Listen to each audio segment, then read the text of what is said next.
Hi everyone, my name is Matt. Welcome to my shop. Today we're taking a look at one of the most handy but mysterious tools in the shop, the card scraper.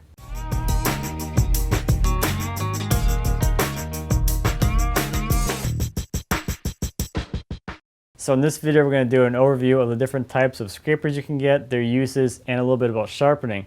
But if you're interested in a lot more detail about scrapers, including a more detailed look at the sharpening process, there's a video here on the Highland Woodworking YouTube channel. There'll be a link in the cards and down in the description. You can take a look at that for more information. So first off, scrapers come in a variety of different shapes, sizes, and thicknesses, and the scraper you choose is going to depend on the work that you're doing.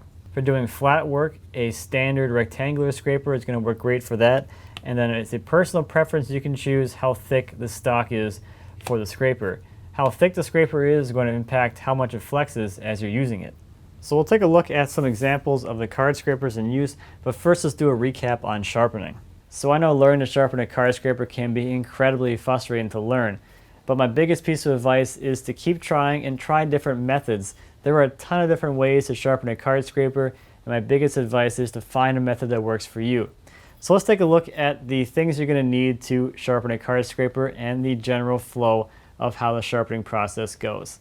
So although sharpening methods both vary, most of them are going to use at least these three things. You're going to need a file, you're going to need some kind of stone, and you're also going to need a burnisher. The file will be used to remove the existing burr on the card scraper and to flatten the edge and get it ready for prepping. The stone will be used to hone the edge and clean up the marks from the file. And then the burnisher is nothing more than a piece of steel that's harder than the card scraper itself, and this will be used to turn the hook on the edge of the card scraper. So how does this thing work? How does this thing cut wood? Because all it looks like is just a piece of steel. There's no bevel, there's no cutting edge. How does this thing cut a piece of wood?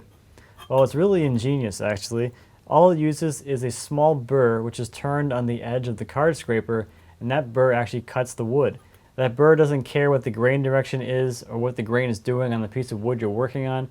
You can go with the grain, against the grain, doesn't really matter, which makes this tool a really great cleanup tool. It can do all kinds of crazy stuff on all kinds of crazy pieces of grain that you couldn't normally get smooth or surfaced with a plane. Normally your only option on those surfaces would be to sand, but the card scraper allows you to both remove those marks and smooth all in one pass. So it's like using 60 grit sandpaper on your sander and working all the way up through like 400 grit, but all in one pass, so you can save yourself a ton of sanding time. Sharpening curved scrapers is really similar to sharpening your standard rectangular scraper.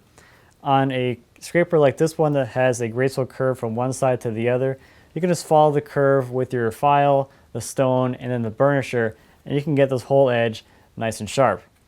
On something like this gooseneck scraper where you have all kinds of crazy curves going on this you're still going to do a similar process. You'll follow the curve with all three of your tools, but in the case of the gooseneck, you really only sharpen the areas that you're going to use. So as we'll see in the examples, when you're actually scraping a curved surface, you only probably use maybe an inch or so of the profile of the scraper, and that's the area that you're going to focus on your sharpening. To use a card scraper such as this curved one, all I'm going to do is just put a little bit of flex in it with my thumbs and push forward. As I'm going forward, I'm going to start tipping the card scraper so I find the actual cutting angle.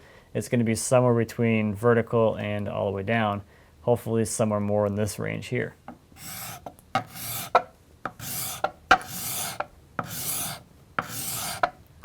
This one here, however, is just gliding along the surface. It's not grabbing at all, so I know this one is not sharp and needs to be sharpened before using. So another way to tell if the card scraper has been sharpened already is you can try and feel for the burr that should be on the edge of the card scraper. This one, for instance, I can't feel anything. My fingernail doesn't grab at all. But if I switch over to this curved one, which I know is sharp, and if I try and rub my fingernail against there, it gets caught on the burr. So next, let's take a look at some examples of how a scraper can help you out in your shop. Now, by far the most common example is going to be with a standard rectangular scraper and a piece of wood you're trying to surface. So for instance, you have a board with some figure or some reversing grain. Either way, you put it through your planer and you end up with some tearout. Well, the scraper is going to be able to remove that tearout really quickly as opposed to trying to sand it out. Let me show you. So here on this board, you can see that the planer hits some reversing grain and cause a bunch of tear out through here. And of course, you could try and sand this out, but it's going to take a lot longer than just grabbing a card scraper and giving it a couple passes.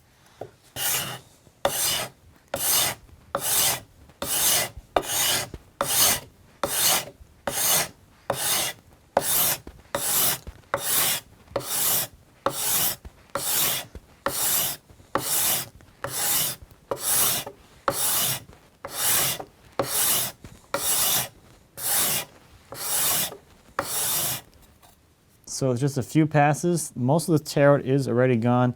There's still some deeper stuff here that's going to require a little more attention, so I'll give it a few more passes. So just like that, the tear out is gone, and the card scraper left the surface really smooth. So here's another example. This is some end grain through a knot, and you can see how the planer kind of muddied up the surface because it's kind of torn it out a little bit. Well, with a few passes from the card scraper, we can get this looking really shiny and nice.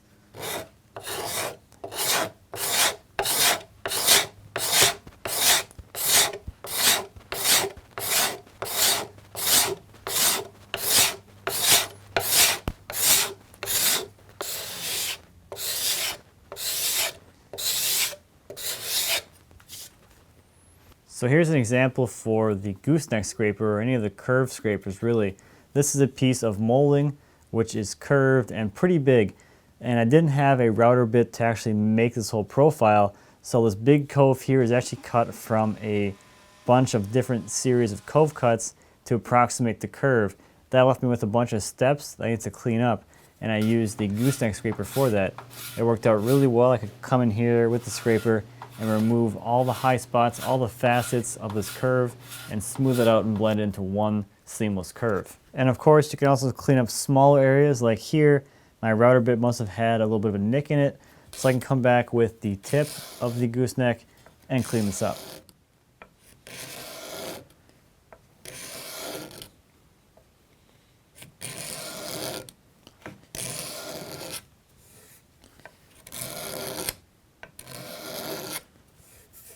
So here's another pretty common example, gluing up two boards, and you end up with just a little bit of a seam between the two boards and maybe a little bit of glue squeeze out that you want to clean up.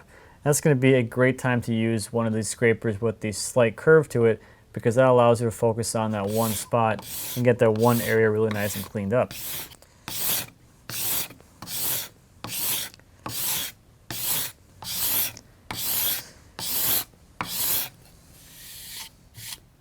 So after just a few seconds of scraping, the seam is nice and flush and the glue is all cleaned up. So I hope you enjoy this overview of scrapers, and I hope you pick up some to put in your shop, because these things are incredibly handy to have around.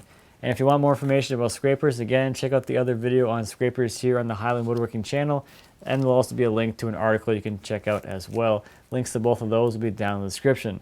So thanks as always for watching, and until next time, happy woodworking.